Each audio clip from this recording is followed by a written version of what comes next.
Nabi sallallahu alayhi wa sallam yagamba majtama qauman fi baiti min buyuti llahi yatadarasuna fima bainahum illa nazalat alayhim almalaika illa nazalat alayhim as-sakina wa ghashiyat alayhim ar-rahma wa dhakara Allahu indahu.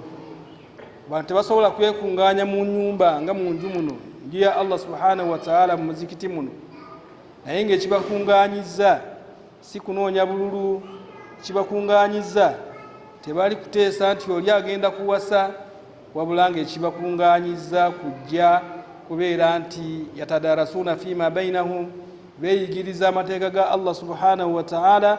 Abantu abo Allah subhanahu wa ta'ala abassaako sakina, obutebenkevu, ne babeera nga bali mu butebenkevu.